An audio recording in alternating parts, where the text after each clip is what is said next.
जय जोहार, नमस्कार। दैनिक छत्तीसगढ़ चैनल देख रहे हैं आप। छत्तीसगढ़ प्रदेश की करते हैं खबरों की शुरुआत। सर्वप्रथम आज की पहली बड़ी खबर के साथ नए वित्तीय वर्ष से अब मिल सकती है बिजली की दरों में राहत। बिजली नियामक आयोग की आम सभा में नया टैरिफ शुल्क अब तय होने वाला है। दरअसल छत्तीसगढ़ के बिजली उपभोक्ताओं को अगले वित्तीय वर्ष से यानी अप्रैल 2023 से बिजली दर में थोड़ी राहत मिलने की उम्मीद है, क्योंकि चुनावी साल होने के कारण ऐसी उम्मीद लगाई जा रही है। बिजली नियामक आयोग ने उपभोक्ताओं के लिए नई बिजली दर तय करने के लिए प्रक्रिया शुरू कर दी है। साथ ही अधिकारियों ने 21 और 22 फरवरी को कार्यालय में आम सभा का आयोजन भी किया है। आम सभा में नियामक आयोग के अधिकारी उपभोक्ताओं के लिए नया दर तय करने वाले हैं। उनसे सुझाव लेने के साथ ही ये पूछने वाले हैं कि टैरिफ शुल्क में कितना रखें। इन सुझावों के बाद ही नया शुल्क विद्युत विभाग की ओर से तय किया जाएगा। 12 और सिटी बसें जल्द ही अब सड़कों पर दौड़ने वाली हैं। जांजगीर चांपा और कटघोरा रोड पर सबसे अधिक बसें चलने वाली हैं। दरअसल जनवरी में 10 सिटी बसों के साथ ही ये सुविधा शुरू की गई थी। कुल 40 एसी और 8 नॉन एसी बसों का संचालन कोरबा में शुरू किया जाना है। जैसे जैसे बसों को फिटनेस करने के बाद परमिट की प्रक्रिया पूरी की जा रही है, बसों का संचालन प्रारंभ किया जा रहा है। पिछले महीने शुरू की गई 10 बसों में से एक बस बाकी मोगरा, जबकि 2 बसें कोरबा और चांपा रेलवे स्टेशन, जबकि रजगामार रूट पर एक बस और कसनिया कटघोरा रूट पर 2 बसें चलाई जा रही हैं। दीपका के लिए 2 और बालको से कोरबा रेलवे स्टेशन तक एक बस का संचालन प्रारंभ किया गया था। और अब इस बार जो है जिन 12 बसों का परमिट प्रक्रिया पूरी किया गया है, उनमें सबसे अधिक कोरबा से चांपा रूट पर 5 बसें, कसनिया से कटघोरा तक के लिए 4 और बालको, दीपका और बांकी मोगरा के लिए क्रमशः एक बसें शुरू की जाएंगी। विश्वभूषण हरिचंद्रन अब छत्तीसगढ़ के नए राज्यपाल के रूप में नियुक्त किए जा चुके हैं। नड्डा के दौरे के बाद केंद्र ने अनुसुईया उइके को मणिपुर भेजा।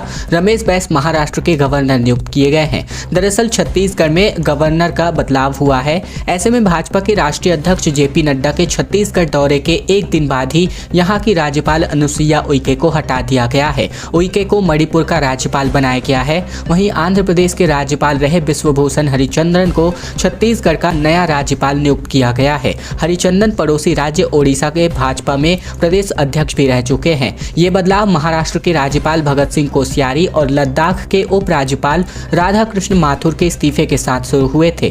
कोश्यारी और माथुर ने कुछ दिन पहले इस्तीफा दिया था और इन्हीं की कमी को पूरा करते हुए 16 राज्यों में राज्यपाल में बदलाव किए गए हैं।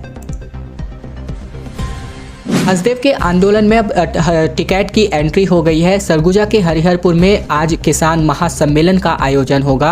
राकेश टिकैत सहित कई बड़े नेता इस महासम्मेलन में शामिल होने वाले हैं। छत्तीसगढ़ के हसदेव अरेड़े को बचाने के लिए चले आ रहे आंदोलन में किसान नेता राकेश टिकैत की अब एंट्री हो गई है। टिकैत आज सरगुजा के हरिहरपुर में आयोजित किसान महासम्मेलन में शामिल होने वाले हैं। इस सम्मेलन में प्रदेश के अलावा झारखंड और उड़ीसा के भी कई संगठन शामिल होने वाले हैं। इसके अलावा बात करें तो पिछले साल सितंबर में वन विभाग, प्रशासन और पिंडरामार जंगल के इलाके में प्रशासन ने बड़े पैमाने पर पेड़ों की कटाई कराई थी। ये कटाई भारी पुलिस बल की मौजूदगी में सुबह 5 से 6 बजे शुरू करा दी गई थी। विरोध कर रहे ग्रामीणों को जबरन पकड़ करके पुलिस हिरासत में भेज दिया गया था, जिन्हें देर शाम भी छोड़ा गया था। स्कूलों में नए सत्र से अब पुराने पाठ्यक्रम से पढ़ाई होगी। नए जिलों और सड़क सुरक्षा से जुड़े नए अध्याय भी अब शामिल होने वाले हैं। छत्तीसगढ़ के स्कूलों में नए सत्र की पढ़ाई भी पुराने पाठ्यक्रम के आधार पर होगी। सिर्फ छत्तीसगढ़ सरकार की तरफ से बनाए गए नए जिलों और सड़क सुरक्षा से जुड़े कुछ नए अध्यायों को किताबों में जोड़ा गया है। ज्यादातर सूचना देने वाली जानकारी है। इस साल भी छत्तीसगढ़ बोर्ड से जुड़ी किताबों में किसी भी तरह का बदलाव नहीं आया है। बदलाव के तौर पर पहले छत्तीसगढ़ राज्य में 28 जिले पढ़ते थे, जिन्हें अब बढ़ा करके 33 जिलों की जानकारी दी जाएगी। पिछले साल 5 नए जिलों के साथ साथ किताबों में भी नया मानचित्र छापा जा रहा है। ऐसे में बात करें तो 1ली से लेकर 10वीं तक की किताबों में सड़क सुरक्षा से जुड़े अध्याय जोड़े गए हैं। इस बार नए सत्र की किताबों का वितरण अप्रैल महीने के पहले हफ्ते से शुरू होने वाला है।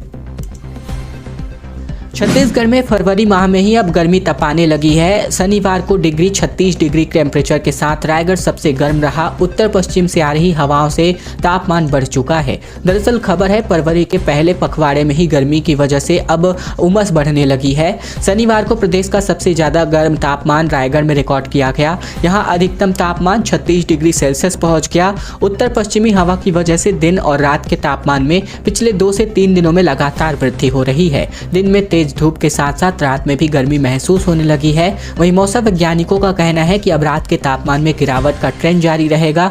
अगले 3 दिनों तक तापमान में 2 से 4 डिग्री तक की गिरावट होगी। इससे गर्मी से राहत मिलेगी। साथ ही प्रदेश के सभी प्रमुख शहरों में पिछले 3 दिनों के दौरान तापमान में 3 से 4 डिग्री तक की वृद्धि हुई है।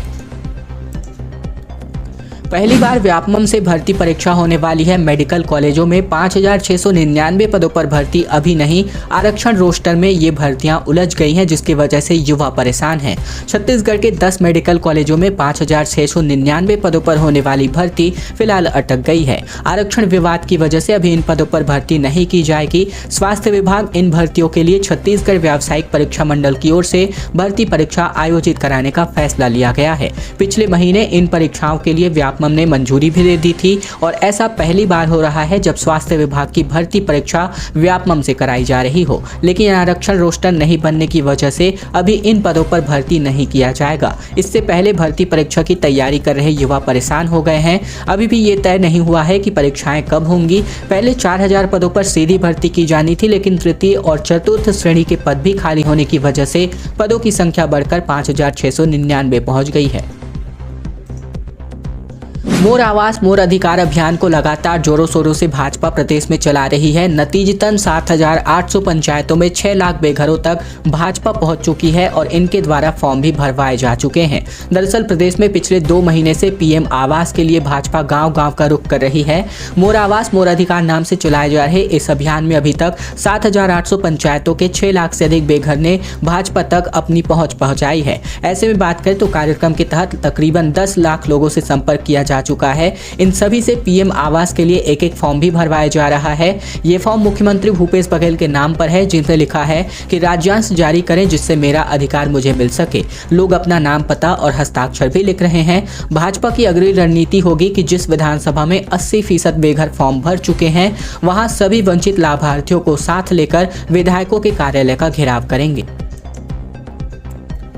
राखर डैम की वजह से लोग हलाकान परेशान हैं। अब इनकी वजह से इनका गुस्सा फूटता नजर आ रहा है। 6 गांव के लोगों ने कार्यालय का घेराव किया और जमकर नारेबाजी की है। खबर कोरबा में, जहां पर राखर डैम से निकलने वाले राखर से लोग काफी परेशान हैं। इसी वजह से अब उनका गुस्सा भी फूटा हुआ है। अब 6 गांव के लोगों ने डैम कार्यालय का घेराव भी कर दिया है। इनका कहना है कि जल्द ही समस्या का हल होना चाहिए, नहीं तो बड़ा प्रदर्शन किया जाएगा। हम लोग बहुत परेशान हैं। इस दौरान लोगों ने जमकर नारेबाजी भी की है। एनटीपीसी जमनीपाली पावर प्लांट के राखर को धनरास स्थित राखर डैम में डंप किया जाता है, जो उड़ करके आसपास के गांवों में बिखर जाता है। इसके कारण कई लोगों को स्वास्थ्य संबंधी दिक्कतों का भी सामना करना पड़ रहा है। कई लोग काफी परेशान हैं और सबसे ज्यादा दिक्कत धनरास, सालिया भाटा, छुरी और साथ ही साथ खुर तोतलोता गाँव का है। एक्सक्लूसिव खबर, जहां पर बीते दिन फेमस सिंगर यूहानी जो है बीते दिन रायपुर पहुंची। लोगों ने कहा कि तुमसे ना हो पाएगा, इसीलिए म्यूजिक सीखा। अब वो मेरे फैन हैं। रायपुर में इन्होंने परफॉर्मेंस दी है। दरअसल खबर श्रीलंका के मशहूर सिंगर यूहानी डिलोका को लेकर, जो बीते दिन रायपुर पहुंची थी। उन्होंने अपने म्यूजिक करियर के बारे में दिलचस्प बातें टीम से साझा की। यूहानी ने रायपुर के श्री शंकराचार्य इंस्टीट्यूट में लाइव परफॉर्मेंस भी दी। यंग स्टूडेंट्स के बीच जाकर यूहानी ने अपना परफॉर्मेंस बेहद फेमस सॉन्ग मनी के मंगे हिते गाना गाया। जैसे अकाउंटेंट का काम करने वाली एक लड़की देश और दुनिया की फेमस सिंगर बन गई। और क्या है इनके वायरल गाने का असल, ये मतलब यूहानी ने खुद को बताया। और पूरी यहाँ पर जो भीड़ दर्शक इनको देखने पहुंची थी, इनको जमकर भी मोटिवेट किया। केंद्रीय विद्यालय में साक्षात्कार के आधार पर भर्ती परीक्षा होने वाली है। केंद्रीय विद्यालय में शिक्षकों के पद पर भर्तियां निकाली गई हैं। जारी नोटिफिकेशन के अनुसार 25 से अधिक पदों पर भर्ती होनी है और ऐसे में रिक्त पदों पर अभ्यर्थियों की शैक्षिक योग्यता पद के अनुसार तय करी जा चुकी है। रिक्त पदों पर अभ्यर्थियों का चयन साक्षात्कार के आधार पर होने वाला है। रिक्त पदों पर साक्षात्कार के लिए 21, 22 और 23 फरवरी का दिन तय किया जा चुका है। दरअसल केंद्रीय विद्यालय में यहाँ पर भर्ती होने वाली है, जिसका विज्ञापन आप इस वक्त देख रहे हैं। आंगनबाड़ी कार्यकर्ता हड़ताल पर हैं और ऐसे में टीकाकरण, गर्भवती महिलाओं की जांच और पोषण आहार का वितरण पूरी तरीके से प्रभावित हो चला है। दरअसल आंगनबाड़ी कार्यकर्ताओं और सहायिकाओं ने अपनी मांगों को लेकर अनिश्चितकालीन आंदोलन कर रही हैं, लेकिन सरकार मांगों को लेकर ध्यान नहीं दे पा रही है। सरकार जल्द मांगे नहीं मानती है तो 22 फरवरी को रायपुर जाकर आंगनबाड़ी कार्यकर्ता और सहायिका संघ विधानसभा का घेराव करेंगे। इनके बाद जिला और ब्लॉक मुख्यालयों में आंदोलन जारी रहेंगे। इसके अलावा आंगनबाड़ी केंद्रों में टीकाकरण, गर्भवतियों की जांच, पोषण आहारों का वितरण जैसे प्रमुख कार्य इनके द्वारा संचालित किए जाते हैं, लेकिन अब हड़ताल पर जाने की वजह से ये सभी प्रभावित हो गए हैं। 7 दिनों के अंतर्गत तीसरे भाजपा नेता की हत्या का मामला सामने आ रहा है। अपहरण करके गला रेता गया, फिर जंगल में इनकी लाश फेंक दी गई।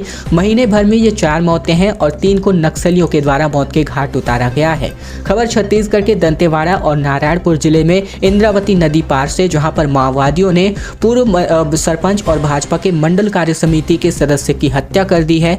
पूर्व सरपंच का नाम रामधर अलामी है, जो पिछले 15 सालों से बीजेपी में सक्रिय था। हत्या के बाद माओवादियों ने शव के पास पर्चे भी फेंके हैं, जिसमें पुलिस की मुखबरी और बोधघाट परियोजना के संबंध में रुपए लेने की वजह से मौत की सजा देने की बात भी लिखी गई है। पिछले 7 दिनों के अंदर बस्तर के 3 बीजेपी नेताओं की हत्या की गई है। वहीं पिछले 1 महीने के अंतर्गत कुल 4 लोगों ने अपना दम तोड़ा है। दरअसल 16 जनवरी को ही यहाँ पर भाजपा नेता को जो पूर्व सरपंच बुधराम कटाम है, इनकी संदिग्ध हालत में मौत हो गई थी। इसके अलावा 5 फरवरी 2023 को मंडल अध्यक्ष नीलकंठ कक्केम को माओवादियों ने मारा था। 10 फरवरी को बीजेपी के जिला उपाध्यक्ष सागर साहू की गोली मारकर हत्या करी गई और अब बीते दिन फरवरी शाम को रामधर की हत्या की गई है। छत्तीसगढ़ में डांसर धर्मेश के साथ थिरकते नजर आए कवासी लखमा। डांस कंपटीशन के फिनाले में पहुंचे थे कोरियोग्राफर। मनाही के बाद भी देर रात तक चलाया गया डीजे। दरअसल छत्तीसगढ़ के जगदलपुर में बी डांस वार की तरफ से आयोजित डांस कंपटीशन का बीते दिन ग्रैंड फिनाले हुआ। इस ग्रैंड फिनाले में इंडिया के मशहूर डांसर और कोरियोग्राफर धर्मेश उर्फ डी सर यहाँ पर जज थे और ऐसे में बीती देर रात तक शहर के जमाल मिल में आयोजन चलता रहा। प्रशासन की मनाही के बाद भी आयोजक तेज साउंड में गाना बजाते रहे। इस ग्रैंड फिनाले में प्रदेश के आबकारी मंत्री कवासी लखमा, सुकमा जिला पंचायत अध्यक्ष हरीश लखमा, इसके अलावा कांग्रेस के जगदलपुर जिलाध्यक्ष राजीव शर्मा भी मौजूद रहे। पूर्व मंत्री केदार कश्यप धरने पर बैठे रहे। कवासी लखमा को बताया ठुमकने वाला मंत्री झीरम कांड में अपने आदमी को मरवा चुके हैं लखमा। इस बात की जानकारी केदार कश्यप ने दी। दरअसल भारतीय जनता पार्टी के प्रदेश महामंत्री केदार कश्यप जय स्तंभ चौक पर मौन धरना देकर राज्य सरकार के खिलाफ अपना विरोध दर्ज करवा रहे हैं। इसी के साथ ही मंत्री कवासी लखमा पर उन्होंने गंभीर आरोप लगाते हुए कहा कि झीरम कांड में अपने आदमी मरवा चुके हैं। कवासी राजनीतिक हत्या की खुशी मना रहे हैं। कांग्रेस के नेता का यही चरित्र है, ठुमकने वाले मंत्री है लखमा। इसके अलावा भाजपा नेताओं की सुनियोजित हत्या बंद करने की मांग इनके द्वारा करी गई और मौन व्रत को लेकर के यहाँ पर जो है मौन प्रदर्शन किया गया, जिसमें सुरक्षा मांगने पर सुरक्षा नहीं दी जाने के यहाँ पर आरोप भी इन्होंने मंत्री कवासी लखमा पर लगाए। खैर दोस्तों, आज की खबरों का सिलसिला बस यही तक का था। अगर आपको यह वीडियो पसंद आए तो वीडियो को लाइक कीजिएगा। चैनल पर नए हैं तो चैनल को सब्सक्राइब करना मत भूलेगा, ताकि प्रतिदिन की महत्वपूर्ण खबरें, छत्तीसगढ़ के समाचार बिना रुकावट रोजाना हम आप तक पहुँचा सके। तो चैनल को जरूर सब्सक्राइब कीजिएगा।